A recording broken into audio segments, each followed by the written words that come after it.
दोस्तों हरे कृष्णा। मैं अंजू ताइल आज आपको योगिनी एकादशी का महत्तम व्रत कथा सुनाने जा रही हूँ। हिंदू धर्म ग्रंथों में हर एकादशी का अपना अपना अलग महत्तम बताया गया है। इन्हें अलग अलग विशेषताओं के कारण इनके नाम भी भिन्न भिन्न रखे गए हैं। प्रत्येक वर्ष में 24 एकादशियाँ होती हैं। मल मास की एकादशियों को मिलाकर इनकी संख्या 26 हो जाती है। इन एकादशियों में एक एकादशी आषाढ़ मास के कृष्ण पक्ष की एकादशी जिसे योगिनी एकादशी कहते हैं। योगिनी एकादशी का उपवास रखने से सारे पापों का नाश होता है तथा इन लोक में भोग और परलोक में मुक्ति भी मिलती है। योगिनी एकादशी व्रत कथा महाभारत काल की बात है। एक बार धर्मराज युधिष्ठिर ने भगवान श्री कृष्ण जी से कहा, हे त्रिलोकीनाथ, मैंने ज्येष्ठ मास के शुक्ल पक्ष की निर्जला एकादशी की कथा सुनी। अब आप कृपा करके आषाढ़ माह के कृष्ण पक्ष की एकादशी की कथा सुनाइए। इस एकादशी का नाम तथा महत्तम क्या है, सो अब मुझे विस्तारपूर्वक बताएं। श्री कृष्ण ने कहा, हे पांडुपुत्र, आषाढ़ माह के कृष्ण पक्ष की एकादशी का नाम योगिनी एकादशी है। इसके व्रत से सभी पाप नष्ट हो जाते हैं। यह व्रत इस लोक में भोग तथा परलोक में मुक्ति देने वाला है। हे अर्जुन, ये एकादशी तीनों लोकों में प्रसिद्ध है। इसके व्रत से सभी पाप नष्ट हो जाते हैं। मैं पुराण में कही हुई कथा सुनाता हूँ, ध्यानपूर्वक श्रवण करो। कुबेर नाम का एक राजा अलकापुरी नाम की नगरी में राज्य करता था। वैसी भक्त था।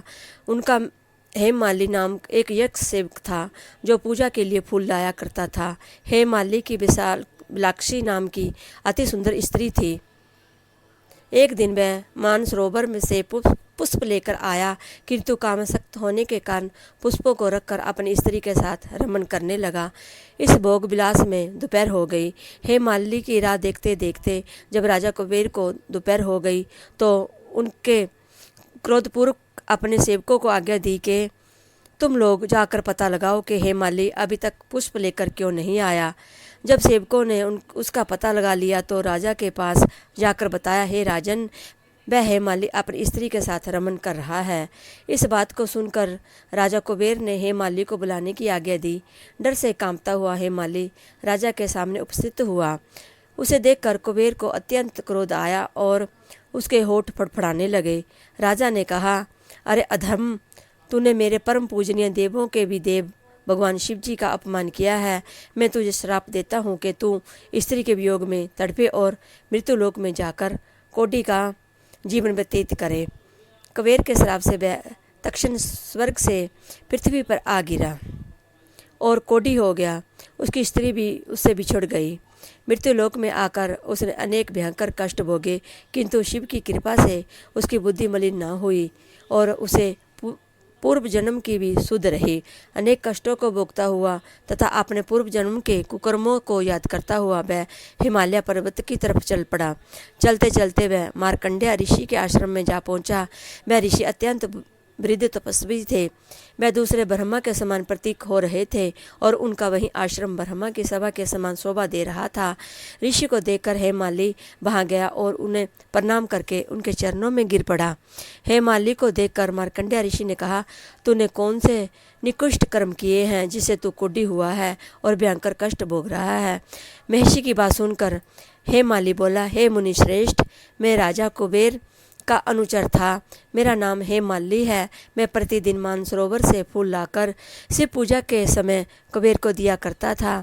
एक दिन पत्नी सहवास के सुख में फंस जाने के कारण मुझे समय का ज्ञान ही नहीं रहा और दोपहर तक पुष्प ना पहुंचा सका। तब उन्हें मुझे श्राप दिया कि तू अपनी स्त्री का वियोग और मृत्युलोक में जाकर कोढ़ी बनकर दुख भोग। इस कारण मैं कोढ़ी हो गया हूँ तथा पृथ्वी पर आकर भयंकर कष्ट भोग रहा हूँ। अंत कृपा करके आप कोई ऐसा उपाय बताइए जिससे मेरी मुक्ति हो। मार्कंडेय ऋषि ने कहा, हे माली, तूने मेरे सम्मुख सत्य वचन कहे हैं, इसलिए मैं तेरे उद्धार के लिए एक व्रत बताता हूँ। यदि तू आषाढ़ माह के कृष्ण पक्ष की योगिनी नामक एकादशी का विधान पूर्वक व्रत करेगा तो तेरे सभी पाप नष्ट हो जाएंगे। महर्षि के वचन सुन हेममालिनी अति प्रसन्न हुआ और उनके वचनों के अनुसार योगिनी एकादशी का विधान पूर्वक व्रत करने लगा। इस व्रत के प्रभाव से अपने पुराने स्वरूप में आ गया और अपनी स्त्री के साथ सुखपूर्वक रहने लगा। भगवान श्री कृष्ण ने कहा, हे राजन, इस योगिनी एकादशी की कथा का फल 88,000 ब्राह्मणों को भोजन कराने के बराबर है।